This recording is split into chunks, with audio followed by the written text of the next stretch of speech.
Welcome everybody. Thank you so much for making the time to join us on this webinar. And so the main reason we are here is to discuss human-wildlife interaction in India.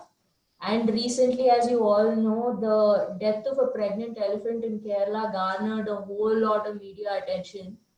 But the thing is, incidents like that keep happening all over the country every single day. For instance, in the same month that the elephant was killed, over 10, 6 to 10 leopards were killed in Assam, and nobody made a hue and cry of the matter.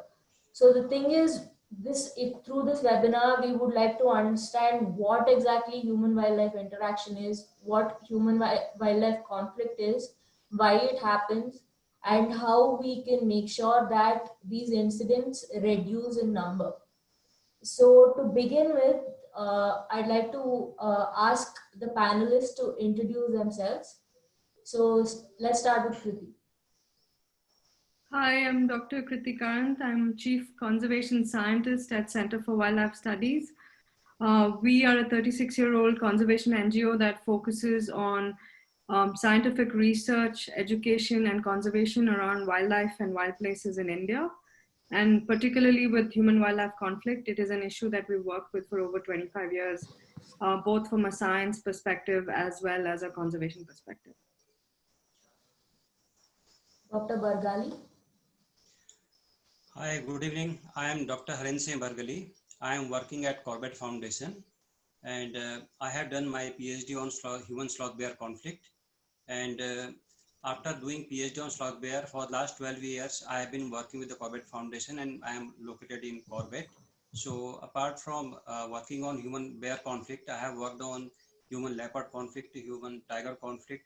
So the whatever the activities we are doing at Corbett Foundations are to mitigate human-wildlife conflict and to promote harmonious coexistence between man and nature. So whatever the activities we are doing, or all sort of activities are aimed at bringing some holistic approach that resolves all this issue or this particular aspect of human-wildlife conflict in a holistic manner. Devaditya. Hi, I'm Devaditya, and I work with Vidhi as a senior fellow. And also, I work independently. I work for conservation of this landscape, Mirzapur landscape in UP, since last 10 years. And I'm involved in also doing research as well as litigation, also some policy advocacy. So it's a mix of law, policy, science, and trying to to save landscape and the wildlife. Yeah. Sure. Now that the introductions are over, let's start off with the first question. Devaditya, will start off with you. So the first thing I would like to ask you is, what exactly is human-wildlife conflict, and what are the factors that exacerbate it? Sorry, before you go in there, Devaditya, I think Mr. Raj Panjwani has managed to join us. Oh, great. I think, sir, if you could unmute yourself and introduce yourself to our attendees, sir. Yeah, good evening, everyone. Good evening. Hi, sir. Finally, it took me a while to grasp this. It's a maze. Anyway, yes. I'm Raj Panjwani, and I'm a lawyer by profession, and we've worked a lot on animal laws, particularly wildlife laws. And animal-human conflict is a very interesting phase which we are going through. Though I'm using the word interesting, but it is interesting from a legal perspective, but it is a horror when we look at the ground situation. So I'll definitely like to share my thoughts and my views on the report which has been published and circulated. Yeah. And that's what I look forward to. Sure. So it's great. So everybody, all the panelists are here. And an interesting fact that you should know is that I was calculating beforehand how many years of experience we have here.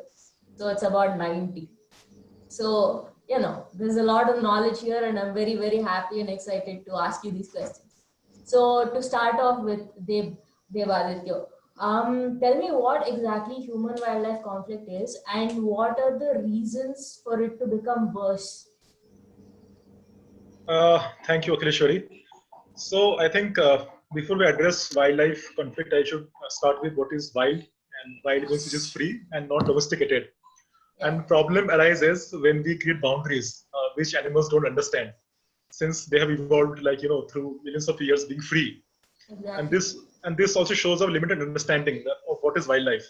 Now, some animals have smaller home range, like home range is where the animal roams, okay, for its food or reproduction or whatever. And some has like smaller, and like it's how the ecosystem works. Now, conflict occurs when their home range overlaps with our home range, what we call our political boundary or human boundary, whatever it is. And there is some sort of competition for resources. So it can be water, it can be food, it can be like for space, anything. So whenever there is a competition for resources, then conflict occurs. So it can be between humans, can be between human and wildlife. So when there is wild animal, we call it conflict.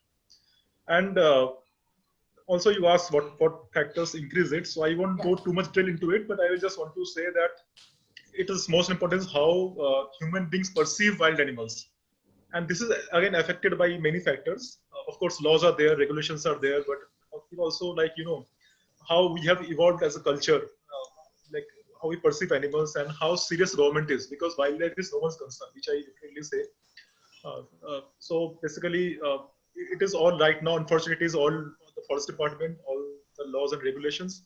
So it depends on like how much serious the government is towards addressing the reasons of the wildlife and conflicts, whatever. And if you ask me to know details, I can just tell you that in many places what I have seen, except PAs, there are also reserve forests which are like a vast amount of wildlife is there. There's a denial of presence of animals, and I think this is also one of the reasons that forest department doesn't want to like acknowledge there is a presence of leopard or any animal. There are 2-3 things for that. So it's not always the intention is bad. It is also because they fear that people will hunt it. There are also like lack of guidelines. Like for tiger, leopard, there may be some government India like guideline. But sloth bear, there was none. I think Dr. Bergali has wrote one guideline last year by Corbett Foundation. It is followed by people. Then there are species like mugger, civets, gharial. So for all these, there is no guidelines. So it is all like depends on the experts who are there. And lastly, I will say that the failure to recognize the wildlife habitats by the government. So basically, it's all PA. So we are not talking about the connecting corridors. We're talking about the this forests which are owned by the state, which are not necessarily PA. So I stop here. So I think this is what I think others can also tell you. Would anybody else like to add anything on what exactly creates conflict? Yeah, I think fundamentally, Akhileshwari, the context of looking at this 5% of land is protected as PAs. That land houses millions of people. There are millions PAs, for anybody who doesn't know, as protected areas. There are millions more who live adjacent to parks. So you have a land base where 95% is dedicated to human use. And there's immense pressure even on that 5% that is set aside for wildlife. And fundamentally, we have among the highest population densities in the world, and yet have held on to tigers and elephants and leopards and iconic species because of our larger conservation ethos. Fantastic laws being passed in the 1970s, and we brought wildlife back in places. So the conflict emerges from both lack of space, lack of resources, but it's also the fact that we've succeeded in conservation in some places. If you go to parts of Karnataka or Madhya Pradesh or Rajasthan, 50 years ago, people were declaring that tigers were going to go extinct and sort of writing off a lot of wildlife. But, regardless, the government has put in a lot of investment, a lot of NGOs, whether it be Corbett Foundation or Center for Wildlife Studies, people have worked for a very long time to try and protect and bring back these species. And now the success of it is that, our work has established that there's 100,000 incidents per year where there is loss of human life, there's injury to people, there's livestock predation, there's property damage and crop damage, which is what we are documenting as human-wildlife conflict.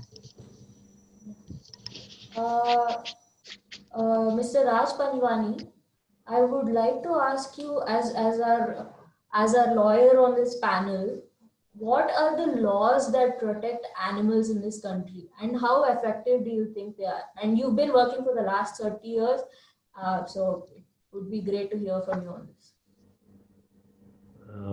I think then I'll speak my share of the evening. Mhm. And can you hear me? Yes. Okay, good.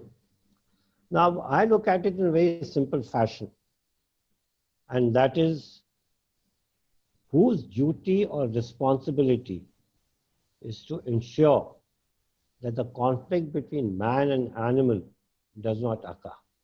And that, I believe, is the subject matter of discussion today. Yeah. We can go into the statistics part of it. But when we are talking about the factum of such a nature, we have to bear in mind as to what is the various legislations which are there, the various judgments which are there, and which I believe they are wonderful judgments and a good, reasonably good law, though the law needs to be definitely improved upon. But when you look at it, and if we look at, for example, let's start with the Prevention of Cruelty to Animals Act. Now the Act itself contemplates the preamble that it is an act to prevent unnecessary pain and suffering. Now, when we use the word pain and suffering, does it mean or it implies that unnecessary pain can be inflicted? And that is one thing which we have to look at it, which I'll deal with it in due course. Because what we are talking about is a beneficial legislation. And a beneficial legislation has to literally, and I'm saying quite frankly, it has to be very liberally construed. Exactly. Because if we construe it in a very narrow fashion or a fashion which will scuttle down the very object of the act, then such an interpretation of any law needs to be avoided, particularly in the case of a welfare legislation. Now, when we look at the preamble, because it talks about unnecessary pain and suffering, the question which comes up is, what is pain and suffering? Now, that's a wider subject which I will not go into as of now because our subject is quite limited.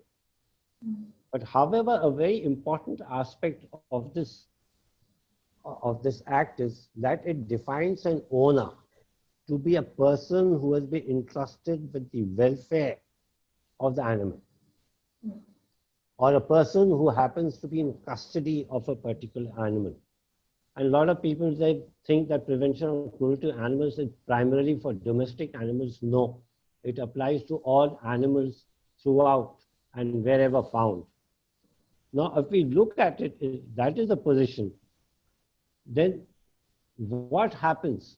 Whose duty it is? When we are talking about the duty obviously would be on the person, primarily on the owner, and then on the person who has the custody. From what? For what? From unnecessary pain or suffering. Plus, when we look at the provision of Section 3 of this Act, it talks about that the owner, that means the person who has been entrusted, would also be responsible for the well-being of the animal. Now, these are very, very crucial, pivotal words, and they run through the Act, and we have to focus on these words to understand as to finally as to who will be responsible for the kind of situation as the learned speaker, Dr. Karan mentioned just now, about 95% being in the human control and 5%, not just about 5% being left for the wild animals. Now, when we talk about when we read Section 3 of the PCA, it imposes a duty that it shall be the duty of the owner.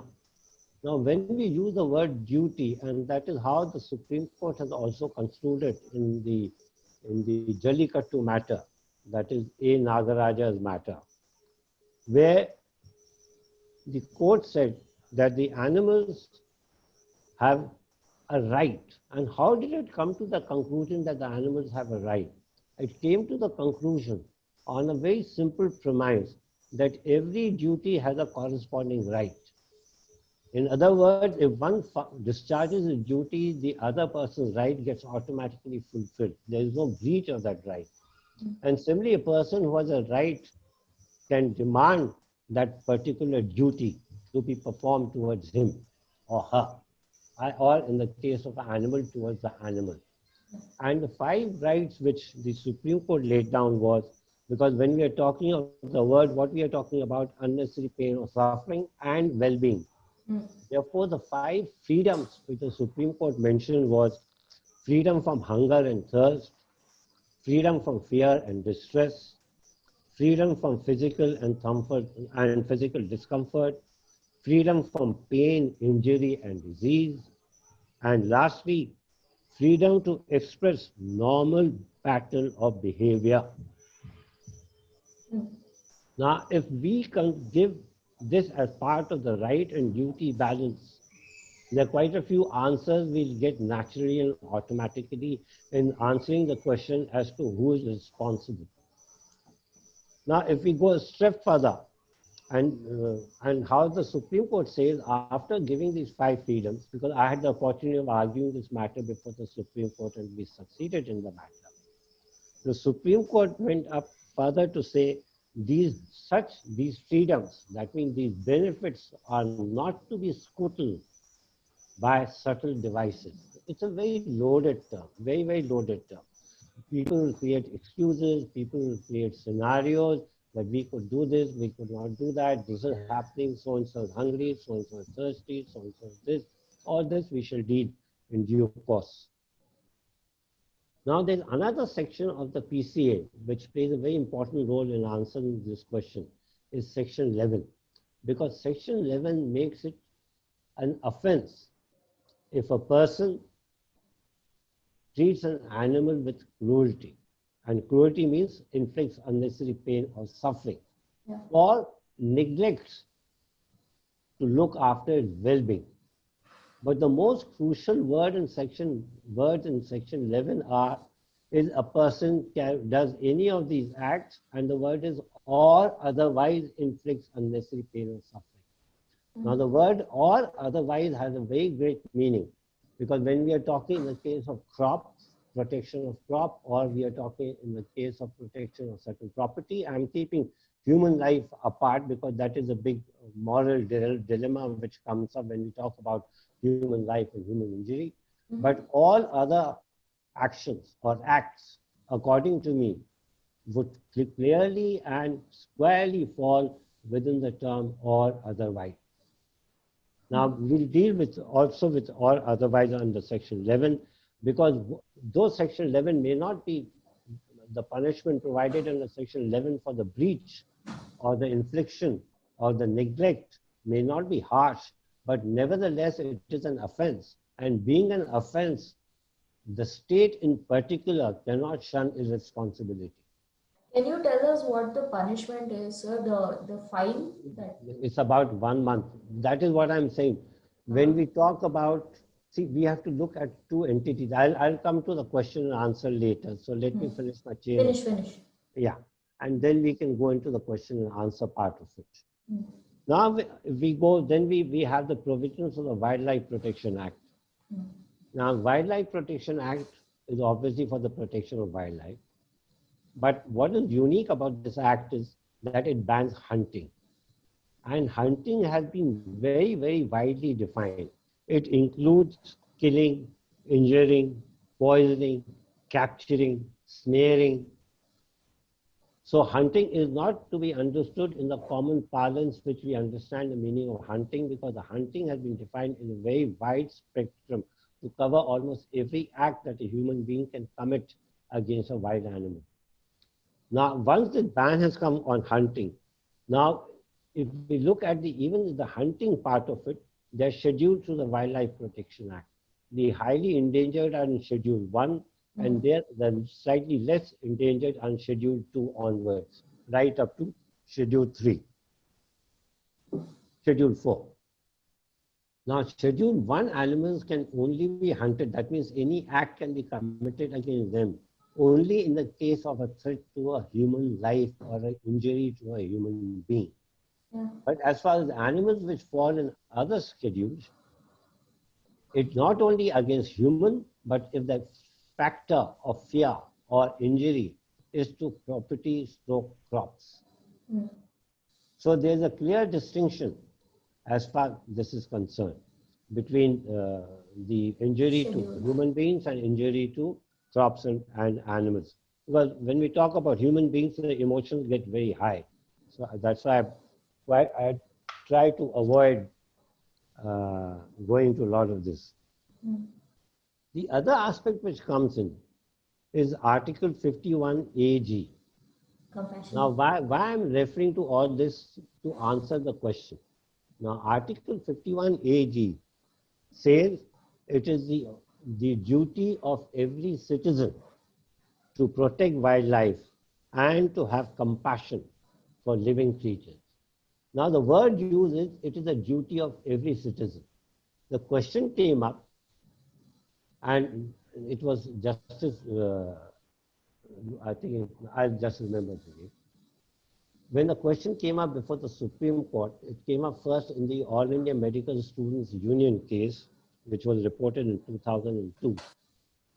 There the court said that though the word citizen is mentioned in Article 51A, nevertheless it is equally binding upon the state.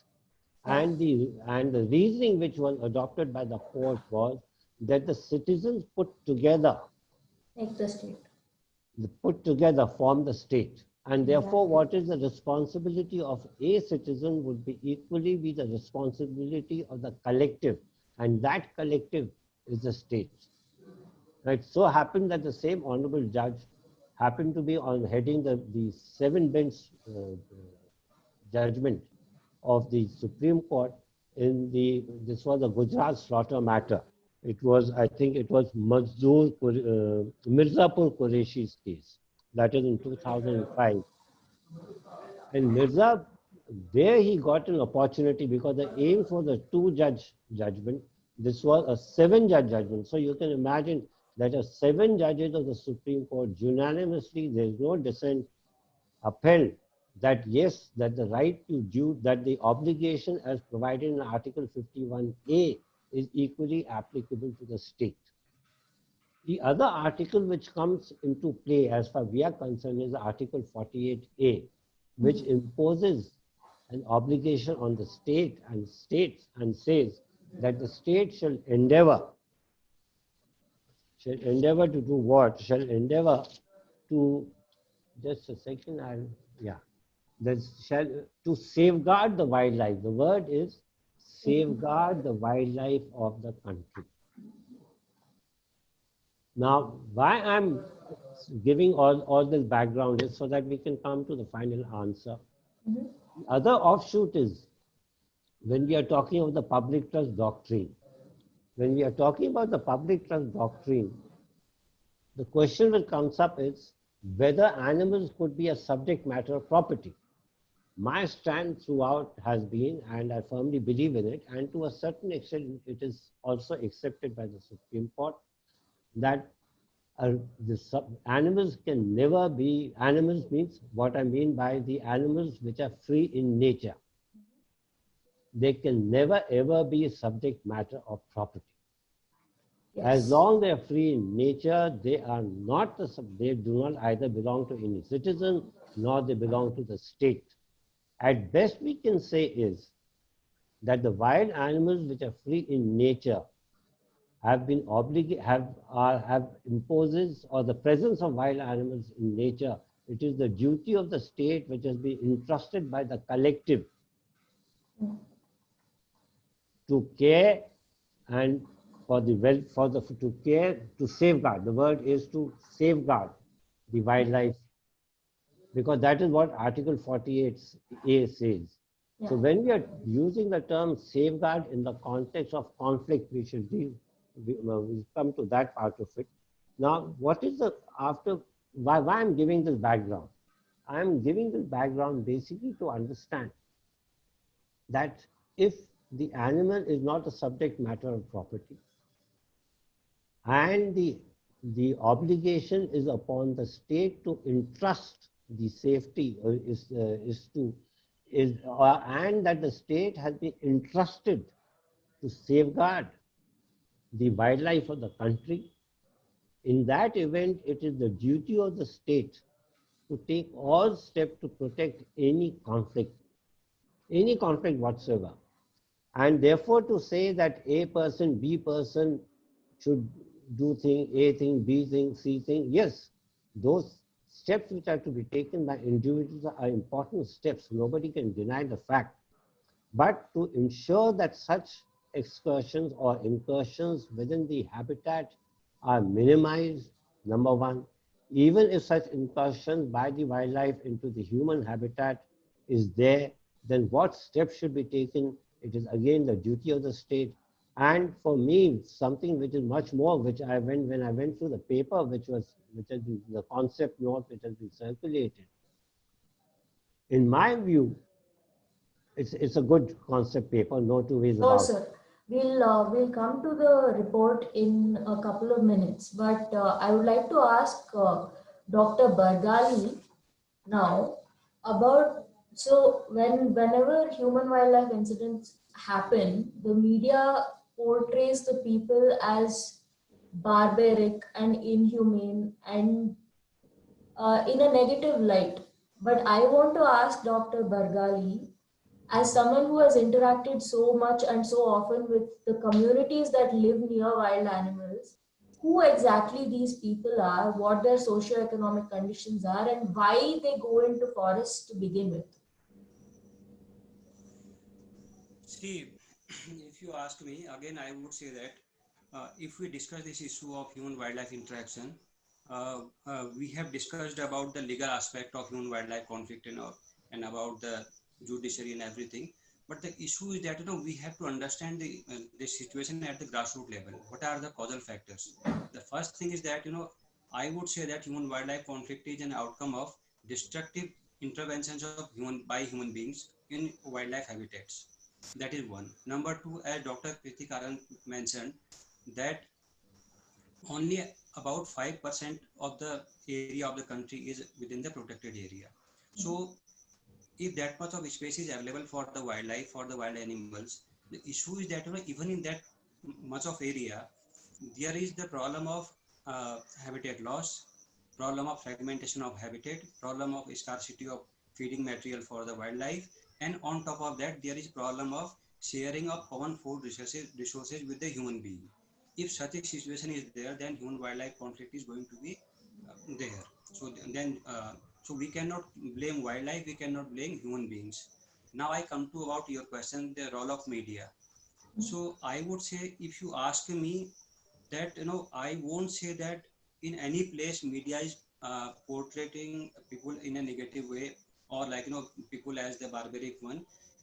What I have seen that in my place, if I talk about Corbett area, if there is any case of human casualties by wild animal, then immediately this matter comes on media, and media helps in getting the timely compensation to that particular person. But at the same time, even if there is death of any wild animal, the next day, both media and people, they raise hue and cry about the safety of wild animals. So here, what media has to ensure is that, as Raj sir mentioned, that there are a number of laws, we are having very good legislature and everything is there. So the role of media is to help to raise the issue in front of policymakers, to make people aware about the issue of human wildlife conflict and what are the policies available for the betterment of human beings. So in that way, media can play a very major role. But however, again, there are limitations. I would say the only negative that fact or the issue that I see particularly with the media at the moment is that even the media is limited only up to areas where we are having protected areas or where we are having flagship species. So if we have to see conservation of wild animals, or if we have to mitigate human wildlife conflict, then the information has to be everywhere. So we need to make people aware even in the remote areas. So if the situation is like that, so these are the facts. Media has to play a very important role. Media can play in pressurizing or monitoring the situation in the field, and at the same time, media can help in raising the issue in front of policymakers. Sure, Devaditya, tell me what you think the role of media is when it comes to human-wildlife conflicts. So actually, in my area, so it is reported very frequently. It always, mostly it is negative. Like I'll give you example, like 2-3 examples I will give you, very short. very recently, since February, we are seeing gharial. Gharial is a long-snouted species of aquatic reptile, which is rarely harmful to human beings. They rarely attack to human. Now in the media, and we have complained to like all the editors also. After that also, we have taken workshop with them that you have to be very sensitive with what you are reporting. They are reporting recently, 2 days ago, they reported in Ganga, there is a huge swarm of magar crocodiles and they are the threat to the human beings. And forest department has said they have not released any crocodiles there. And it has created so much, like fury among the villagers. And they have also written that people should avoid going to the ghat, and otherwise they can also, and they have exaggerated in such a way that they say that crocodiles can come out of the river, they can drag you inside the water. This kind of stories they have published, and a feature is a huge story they have published. Yeah. Then there are stories of sloth bear, leopards, where they have, they have created an atmosphere where the same forest department fails to capture the leopard. And when their animal is seen within the forest, there are instances where forest department was forced to take action, like just to show, just to create updates that we are doing something. Yeah. Like there was a tiger which is like there since like last 2 years, and like villagers are so scared. Now you have to understand like what happens is department knows there is a tiger, but they are in denial. They say there's no leopard, there's no tiger. They are coming from nearby protected areas. Now Kriti and Bargal, everyone says that 5% PA is there, but India has 20% of forest cover. And if you see the initial report of Rogers and Powers, like it's, and they have identified many areas which were never declared PA. PAs are very political thing. So in this reserve forest, where the awareness already, this territorial forest, where awareness level is so low, already so low, and where local media, they are not aware about any. They have no idea what is the animal, what is for them. Every carnivore is harmful. Every crocodile-looking animal is harmful. And they create such an atmosphere. It's what happened was people know there is a leopard. So there was an example. Now I'm coming to the guideline. So how media reported. There was a leopard which was resting on a tree near a village. Now protocol says, MOA protocol says they have to leave the leopard in the area, and by night the leopard will go away. What people did, they covered the entire area. This is the one where you wrote the letter and everything. Yes. I wrote a letter to CM that time. And for 36 hours, the leopard was constantly, it was a simple tree. And the forest department people also, they didn't take a pain to clear the area. They engaged a forest, this watcher, who is known as Tarzan of the district. He is a reputation of catching animals. He threw a fish net. He threw fire. To scare the animal to come down. Now see, this level of, and media has been reporting like, they're making a villain, like, people are not able to sleep. The government is not doing anything. Police is not doing anything. So this kind of, media reporting has huge impact, because in remote areas where there's no TV, no radio, newspaper is the only source. And if the media can be a little bit sensitive. So I think it is a problem of like entire system. It is not a like, in PA, I may understand that there may be awareness because there is so much people, acceptance is there. In these areas, there is a, media has a role of, creating acceptance within the people. Clearly, different states are taking different stances on how wildlife conflicts, human-wildlife conflicts need to be portrayed.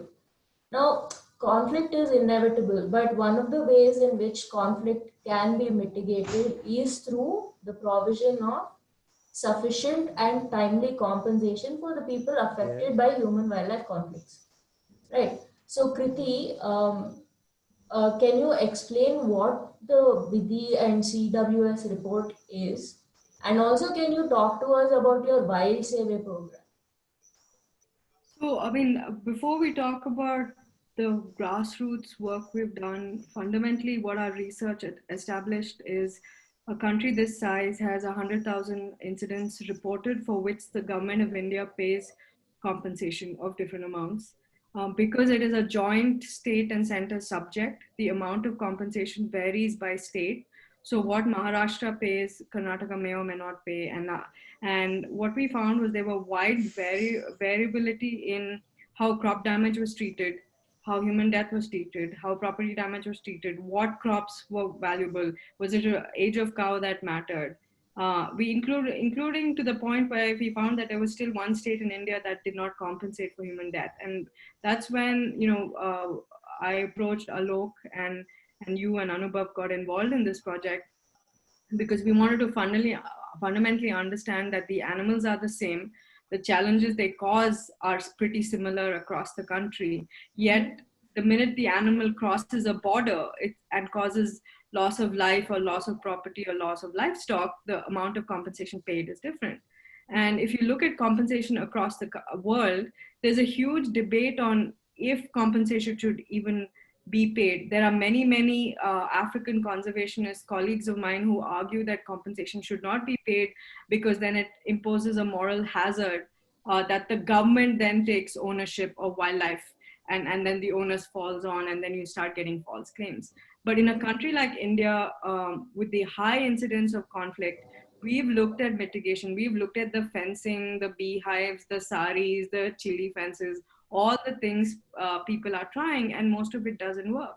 So ultimately, if you're a family that has 1 to 4 acres, you live on the fringe of a park like Nagarhole or Corbett or Khana or Ranthambore, and you're repeatedly losing livestock or losing crops, you are going to get frustrated and you're going to retaliate, because in the end you feel like this wildlife doesn't belong to me, the wildlife belongs to the government, and then it becomes their animal versus not our animal, right? Yeah. And so to address this, we are also fortunate that the Indian government has money set aside for compensation. It's pretty unusual compared to most other countries. And really the issue we found was the delays in processing, the inability to file claims because people are stuck in remote areas, and not really the fact that there was no money. It is the fact that the process was inefficient. And about 5 years ago, around Bandipur and Nagarhole, 2 of India's premier tiger and elephant parks, we launched the Wild Survey program, which till date has helped file 16,000 claims, and people have received an estimated 4.5 crore rupees in compensation ex gratia payments from the government. But we as an NGO don't make the payments. The payment is still coming from the government. We just help make sure that documents are in place and the claims are not rejected. And I think this goes a huge way in building confidence around the places we care about, that we don't just care for the animals, we keep the animals. For most of us who live in cities, it's very easy to say, tolerate that tiger, tolerate that leopard, be okay with an elephant coming and destroying your crop 30 times a year. But it is something that we really need to bolster in this country if we are serious about saving the big animals, because there's always going to be conflict. And what are we going to do to help, really protect wildlife, but also not ignore people and their needs? Exactly. Dr. Bargali, can you tell us how the compensation mechanisms have worked in the states that you have worked in? Have they been effective? Yes, so this is what I wanted to discuss. See, so when we are talking about the issue of human-wildlife conflict, then we also have to understand that, we cannot protect or we cannot ensure about long-term conservation of wildlife if we are just confining these animals within the protected areas. How about those animals which are having larger home range areas? Say, example of elephants and sloth bear. And even the sloth bear, in last 50 years, 40% of population has been, their range has been now contracted within last 50 years. So the same is with the elephants. Elephants corridors are identified. So what we have to ensure their protection outside the protected areas. So if there are animals like that, so then we have to ensure that wherever there are corridors, so if we have to protect, if we have to resolve human wildlife conflict, then we have to pay attention to corridors at any cost outside the protected areas. That is one thing. Now we come to this, ex gratia policy. So I also compared this ex gratia policy from state to state. So we are having different policies in different states, and some of the states are very effective in making the payments, effective payments, and some of the states are very slow in there are so many processes are involved. Second thing, legally we are having a ex gratia policy in place, but the state where there is no effective implementation of such a scheme, they are having the policy, but there is no provision of this financial allocation. For example, in Uttarakhand, when I was a member of State Wildlife Board, so the policy says that there is a provision of 20 lakh rupees for each DFO as revolving fund to mitigate human wildlife conflict. But DFO never got 20 lakh rupees. So many of DFOs. So the issue is that the issue is that if we have to be successful in mitigating human wildlife conflict, then we have to pay a compensation or ex gratia within a stipulated time period. That is a must thing. Exactly. So if it is not there, then there is a problem. And then if the system is also working more towards protected areas where we are having flexible species like elephant and tiger. So if there are such areas, then if there are protected areas, they are having more financial allocation. If it is a reserve forest, then there is least financial allocation from the state governments. So these are the problems. If we have to be effective, or if we have to be confident, or if we have to be effective in our conservation measures, then we have to make this system in place. Yes.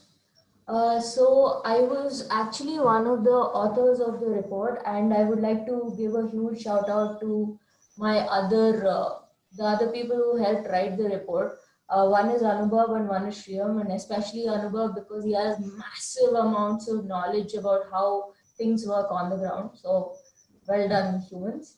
And the thing is, like Dr. Bargali was saying, timelines are very, very important. Now, if you have a human wildlife conflict claim and a person is dead and you give them the compensation after 1 year, what happens? What difference does it make?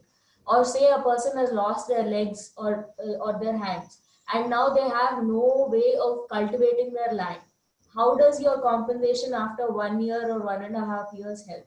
So the report that we have authored, it takes into account all of these things, and it ensures that people get their compensations as a matter of a right. For example, right now in all the states, the human wildlife compensation is essentially through government orders. There is no law anywhere in this country. Now, if there is no law, it's like a favor like that the government does for you. So if the government changes and its priority is not human wildlife conflict compensation, it doesn't care about wildlife, then that means that they can remove it completely and there's nobody to ask. So what this report asks for is that this be made a law. Now, Deb, what do you think of the report, and do you think it'll actually solve the problems, or do you think it'll be useful on the ground? So yeah, I have also seen the report, and I must say this is like a very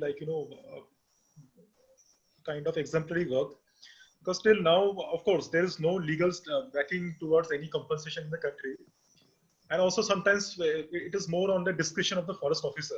So if the DFO is good, so automatically the range officer will be more prone to give the compensation.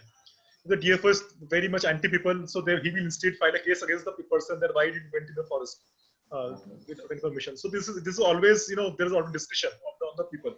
So to end all this discretionary power, which is like some legal backing should be there. I think it is something which should be there. So I'm wondering why we still do not have any law. So until I read your report, I didn't know that there is no law. So I was already the impression that there must be some policy, there must be something, but actually it is nothing. It is just practice. So it is very useful. Dr. Kriti for pointing it out. We wouldn't have had this project without Kriti. Yeah. So Yes, it's a sir. pioneering work. Yeah. Yeah, sir. Go ahead, Mr. Raj Panjwani. Yeah, I'm happy that people have actually read the report. Now, there are no two ways about it that we do require a law. I mean, it's a shame that it is by office memorandum at the whim and fancy of every state government and percolates down to the officers. But there's one thing which I think is very, very important. We have Section 57 of the Wildlife Protection Act, which talks about onus of proof, or the burden of proof. Now, when we are talking about evidence, the report does talk about, there's a portion in the report that talks about evidence. Yeah. But I would like to add a rider to that portion, is that the burden should be upon the state to prove that the claim made by the claimant is not arising out of man-animal conflict. Okay. I hope you're getting it. Yeah. At the moment, what's happening is, though there are policy decisions, others, and this is where the whimsical attitude of the officer comes in, that I'm going to grant you this much, number one. Number two, now you prove whether this incident happened or not. That is not the correct approach. And that's why I'm saying that wildlife law also is a beneficial legislation. In a beneficial legislation, the onus, or you should say that the presumption is always in favor of the claimant. It is not the other way around. It is not for the claimant to run around, get a post-mortem report, to run around, get a photograph. All that is required is that he should be able to communicate that such and such incident has happened, and I am seeking compensation. He need not even mention the quantum of what he is seeking, because that is something to be quantified. Dr. Bargali and Kriti, do you think this is something that could be taken up by the state government, or do you think they will say this is not our problem? No, it's not the question of the government taking up or not. That's a question of law. Okay. And yes, go on. Therefore, in your report, you please also add on this question of burden of proof. Burden of proof should never be on the claimant. It's a very unfair thing. Yeah. Like, for example, when a motor accident takes place, the presumption is always that the person who has got injury is entitled to the claim. It is for the owner of the car or the owner of the truck to prove the other way around. Exactly. So why in the case? So why in the case of a animal welfare or what we are talking about, animal injury, should the burden be on the person? So therefore, I would suggest that you please add a paragraph and read section 57 of the WPA so that it is worded accordingly. Yeah. Sure. This is what there are quite a few things, but let's proceed, otherwise not fair to others. All right.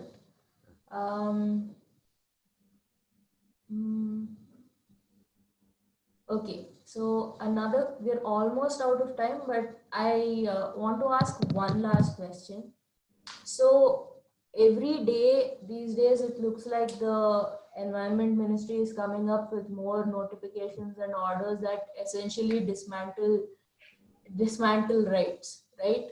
And it feels to me like all we can do is sit and watch as our forests are destroyed for coal mining and whatever mining and 10,000 things. Devaditya, as somebody who's actually fought for something like this to not happen in forests, what do you think is going to happen? Are we just going to lose everything? Is our forest cover going to be nothing? I mean, this is like, I think, it's very clear. Like it always makes me hopeless. So, what will the future tomorrow?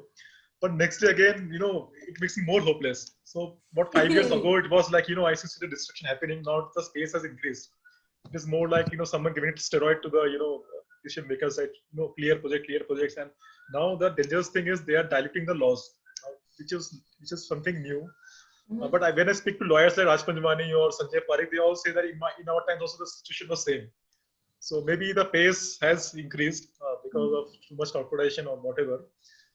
So let's not lose hope. Much always say, and we have to keep fighting. Like I hope that I think in last like whatever in my experience, the courts has been the most last hope.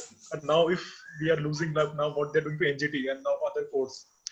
They are not recruiting the judicial members.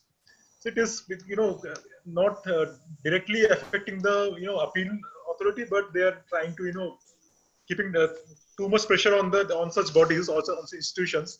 That's all it is. It is more on the procedure now, less on the merits.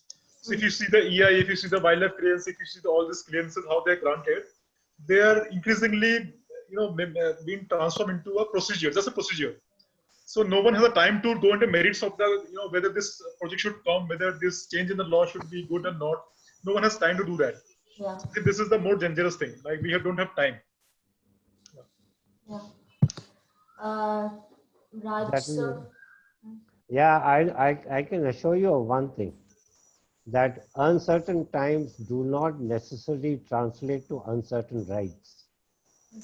Rights shall always be there.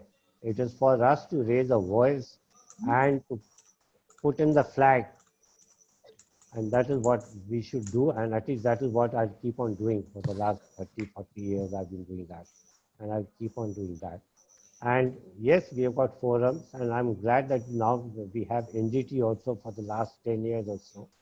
Yes, it has got its own zones of brightness and at times gray areas. But nevertheless, let us be honest, do we have some other forums? I'm talking of formal forums. I'm not talking of agitation or that is not beyond, that is not within my control. But given the forums, wherever we get a chance, whether it be in the court, Supreme Court or the NGT, we must raise the voice. And for example, even now, they've opened up, for example, auctioning of coal mines. I find it, and let's be honest, there'll be hardly any bidding, and we'll be selling off, if they auction it, we'll be selling off at a very, very cheaper price. Absolutely. It doesn't make sense. But nevertheless, we have to, the government has decided, so we have to take up at some point of time these issues. And I'm always there to help as and when somebody requires. And that's what I've been doing, and I'll continue to do that. That is raise my voice for the welfare of the animals. And I hope everyone does that. And there's no need to preach already the converted. We all who are out here are people who are already converted to the cause. Now we should assemble, get together and convert others also. And that is how I look at it. Okay, now to take questions from the audience, there's a question here that says, do you think it's time for the country to declare a few animals like wild boars as vermin? Now, who would like to take this question? Especially after this lockdown period, which has resulted in increase in wildlife intrusion into the human settlements. Who would like to take this question? I'll leave the choice to you. You make up your mind. Okay. Bargali sir, you tell me. Yeah, again, it varies from state to state, but in my state, sometimes it was, I think it was declared as vermin also. And even, last year state had even claimed that, if somebody tries to cull these wild boar population, then state is going to help people. And if you ask me, this is a fact that, this is one of the reasons behind the, migration of people from hilly state or from hilly areas to the Delhi and metros. The reason being is that during daytime, all their crops and other things are being destroyed by rhesus macaque, and during night time, their crops are being destroyed by wild boars. Whenever I interacted with the community, they can take care of elephant, they can take care of tiger and leopards and other animals, but it's very difficult to control the wild boar population and they are crop damage by wild boars. So definitely I would agree. If I'm not saying that the government should give this power to human beings to cull or to eliminate the wild boars from their field, but there should be some mechanism. If that mechanism is there, then definitely I'm saying that this is going to resolve 30% of the human wildlife conflict or this problem. What kind of mechanism would you suggest, sir? Mechanism is that government should we are spending a lot of amount in paying compensation or ex gratia.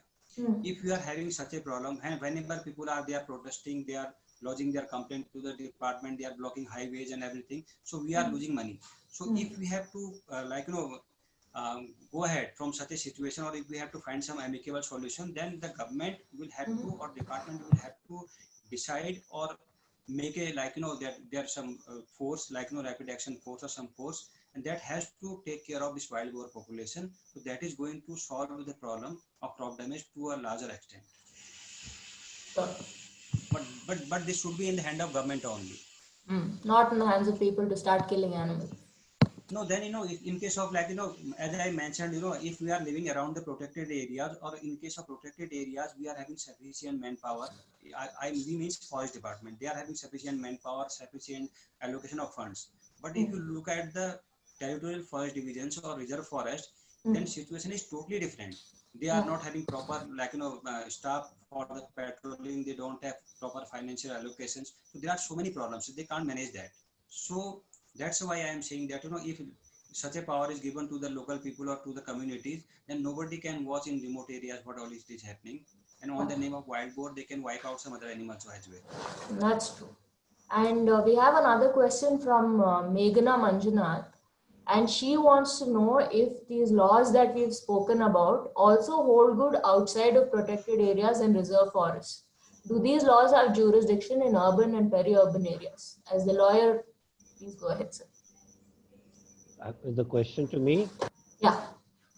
Yes, definitely. It applies wherever because if we look at the definition of wildlife, wildlife has not been limited only to national parks and sanctuaries. It extends to all over. Now, whether they be macaws or whether they be wild boars, the person would be entitled to compensation. But what I find amazing is, which while taking my walk, I do think about it, that when human beings intrude into the habitat of the animals and the animals step back and a human being comes back safe and sound, it is not termed as a conflict. But when an animal enters into the habitat of, let's say, of the human beings, which let's say semi-urban or village areas, then it is termed as a conflict. According to me, the word conflict itself is wrong. This is something that Babe also mentioned. Yeah. So therefore, we need to think about this word conflict. Because I look at the other species, the human species, and what I term as other free offs, that is other free species. I'm using the word free deliberately to distinguish between domesticated and wild. So I prefer the term offs. Therefore, human species and offs, the other free species. Therefore, the law, answering the question, the law is applicable throughout the country wherever such a damage is caused. The person has to be entitled to compensation. No two ways. Perfect. Question answered. Now, Kriti, we'll go with this question. This is the last one for the day. This is from Shagun Mehra. To Kriti, what are your thoughts on using technology like sensors for early detection of animals? Is this a part of the future on animal-man conflict mitigation? I think technology absolutely has to be a part of this. I don't think it can solely be technology. There are enough examples from around the world where people have used sensors to detect either large animals like tigers or lions or elephants moving out of a park, coming close to people, or the other way around, of animals of people going into places they shouldn't be. And there are enough. There's enough technology that's been integrated with early warning systems in even within India, where people get an alert within a certain specified area saying there's an elephant close to your house, please don't step out right now, or if you do, please ensure you take precaution. But my only caution with technology is that it has to be matched with on-ground grassroots efforts, just like Debatityo and Dr. Bargali said. Unless you're on the ground every day supporting people through this, I mean, if alerts are being triggered and nobody's helping people cope, then there's going to be one more failed system, right? So I think it's a balance of using technology, enforcing policies and laws that are pretty strong and pretty well done in India. Apart from, it's more the enforcement side of it at this point and the delivery of services that's needed rather than coming up with something new. Yeah, excellent answer, obviously. You guys have been a really incredible panel. Thank you for making my first webinar awesome. Thank you. Thank you for having us. Take care. Bye. Thank you. Bye. Bye-bye.